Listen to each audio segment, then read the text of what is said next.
Bom dia a todos. Senhor Presidente da Assembleia Geral, Abdullah Shahid, Senhor Secretário-Geral das Nações Unidas, Antônio Guterres, senhores chefes de Estado e de Governo e demais chefes de delegação, senhoras e senhores, é uma honra abrir novamente a Assembleia Geral das Nações Unidas. Venho aqui mostrar o Brasil diferente daquilo publicado em jornais ou visto em televisões. O Brasil mudou e muito depois que assumimos o governo em janeiro de 2019. Estamos há 2 anos e 8 meses sem qualquer caso concreto de corrupção. O Brasil tem um presidente que acredita em Deus, respeita a Constituição, valoriza a família e deve lealdade ao seu povo. Isso é muito. É uma sólida base se levarmos em conta que estávamos à beira do socialismo.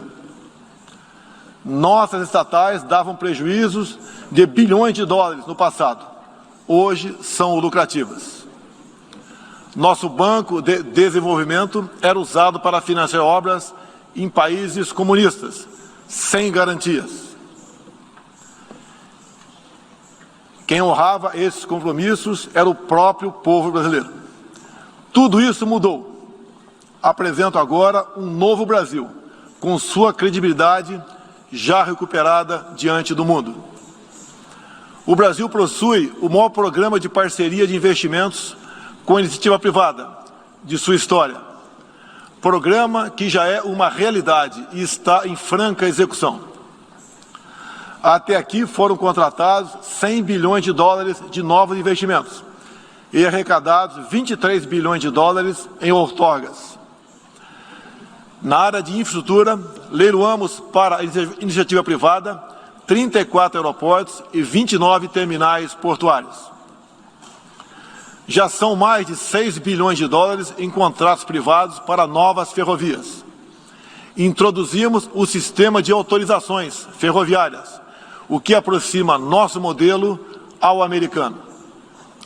Em poucos dias recebemos 14 requerimentos de autorizações para novas ferrovias, com quase 15 bilhões de dólares em investimentos privados. Em nosso governo, promovemos o ressurgimento do modal ferroviário. Como reflexo, menor consumo de combustíveis fósseis e redução do custo do Brasil, em especial no barateamento de produção de alimentos. Grande avanço vem acontecendo na área do saneamento básico. O maior leilão da história do setor foi realizado em abril, com concessão ao setor privado dos serviços de distribuição de água e esgoto no estado do Rio de Janeiro. Temos tudo o que o investidor procura: um grande mercado consumidor, excelentes serviços, tradição de respeito a contratos e confiança no nosso governo. Também anuncio que nos próximos dias realizaremos o leilão para a implementação da tecnologia 5G no Brasil.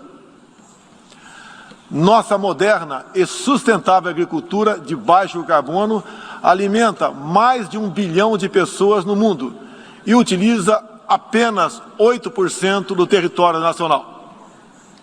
Nenhum país do mundo possui uma legislação ambiental tão completa quanto a nossa. Nosso Código Florestal deve servir de exemplo para outros países. O Brasil é um país com dimensões continentais, com grandes desafios ambientais. São 8,5 milhões de quilômetros quadrados, dos quais 66%, 2/3, são vegetação nativa, a mesma desde o seu descobrimento em 1500. Somente no bioma amazônico, 84% da floresta está intacta, abrigando a maior biodiversidade do planeta. Lembro que a região amazônica equivale à área de toda a Europa Ocidental. Antecipamos de 2060 para 2050 o objetivo de alcançar a neutralidade climática. Os recursos humanos e financeiros destinados ao fortalecimento dos órgãos ambientais foram dobrados, com vistas a zerar o desmatamento ilegal. E os resultados desta importante ação já começaram a aparecer. Na Amazônia, tivemos uma redução de 32% do desmatamento no mês de agosto, quando comparado a agosto do ano anterior. Qual país do mundo tem uma política de preservação ambiental como a nossa? Os senhores estão convidados a visitar a nossa Amazônia. O Brasil já é um exemplo na geração de energia, com 83% advinda de fontes renováveis.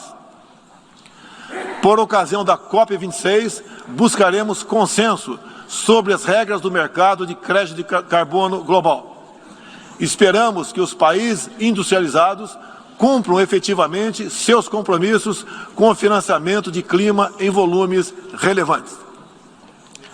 O futuro do emprego verde está no Brasil. Energia renovável, agricultura sustentável, indústria de baixa emissão, saneamento básico, tratamento de resíduos e turismo. Ratificamos a Convenção Interamericana contra o Racismo e formas correlatas de intolerância. Temos a família tradicional como fundamento da civilização. E a liberdade do ser humano só se completa com a liberdade de culto e de expressão. 14% do território nacional, ou seja, mais de 110 milhões de hectares, uma área equivalente à Alemanha e França juntas, é destinada às reservas indígenas. Nessas regiões, 600 mil indígenas vivem em liberdade e cada vez mais desejam utilizar suas terras para a agricultura e outras atividades. O Brasil sempre participou em missões de paz da ONU, de Suez até o Congo, passando pelo Haiti e Líbano. Nosso país sempre acolheu refugiados. Em nossa fronteira com a vizinha Venezuela, a operação acolhida do governo federal já recebeu 400 mil venezuelanos deslocados devido à crise político-econômica gerada pela ditadura bolivariana. O futuro do Afeganistão também nos causa profunda apreensão. Concederemos visto humanitário para cristãos, mulheres, crianças e juízes afegãos. Nesses 20 anos dos atentados contra os Estados Unidos da América, em 11 de setembro de 2001, reitero nosso repúdio ao terrorismo em todas as suas formas. Em 2022, voltaremos a ocupar uma cadeira no Conselho de Segurança da ONU. Agradeço aos 181 países, em um universo de 190, que confiaram no Brasil. Reflexo de uma política externa séria e responsável, promovida pelo nosso Ministério das Relações Exteriores. Apoiamos uma reforma do Conselho de Segurança da ONU, onde buscamos um assento permanente. A pandemia pegou a todos de surpresa em 2020. Lamentamos todas as mortes ocorridas no Brasil e no mundo. Sempre defendi combater o vírus e o desemprego de forma simultânea e com a mesma responsabilidade. As medidas de isolamento e lockdown deixaram um legado de inflação, em especial nos gêneros alimentícios no mundo todo. No Brasil, para atender aqueles mais humildes, obrigados a ficar em casa por decisão de governadores e prefeitos e que perderam sua renda, concedemos um auxílio emergencial de $800 para 68 milhões de pessoas em 2020. Lembro que terminamos 2020, ano da pandemia, com mais empregos formais do que em dezembro de 2019, graças às ações do nosso governo com programas de manutenção de emprego e renda que nos custaram cerca de 40 bilhões de dólares. Somente nos primeiros 7 meses deste ano, criamos aproximadamente 1.800.000 novos empregos. Lembro ainda que o crescimento para 2021 está estimado em 5%. Até o momento, o governo federal distribuiu mais de 260 milhões de doses de vacinas e mais de 140 milhões de brasileiros já receberam, pelo menos, a primeira dose, o que representa quase 90% adulta.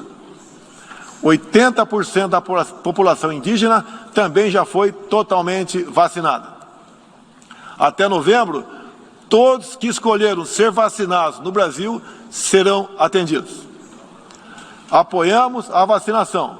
Contudo, o nosso governo tem se posicionado contrário ao passaporte sanitário ou a qualquer obrigação relacionada à vacina. Desde o início da pandemia, apoiamos a autonomia do médico na busca do tratamento precoce, seguindo recomendação do nosso Conselho Federal de Medicina. Eu mesmo fui um desses que fez tratamento inicial. Respeitamos a relação médico-paciente na decisão da medicação a ser utilizada e no seu uso off-label. Não entendemos porque muitos países, juntamente com grande parte da mídia, se colocaram contra o tratamento inicial. A história e a ciência saberão responsabilizar a todos. No último 7 de setembro, data da nossa independência, milhões de brasileiros, de forma pacífica e patriótica, foram às ruas, na maior manifestação de nossa história. Mostrar que não abre mão da democracia, das liberdades individuais e de apoio ao nosso governo. Como demonstrado, o Brasil vive novos tempos. Na economia, temos um dos melhores desempenhos entre os emergentes. Meu governo recuperou a credibilidade externa e hoje se apresenta como um dos melhores destinos para investimentos. É aqui, nesta Assembleia Geral, que vislumbramos um mundo de mais liberdade, democracia, prosperidade e paz. Que Deus abençoe a todos.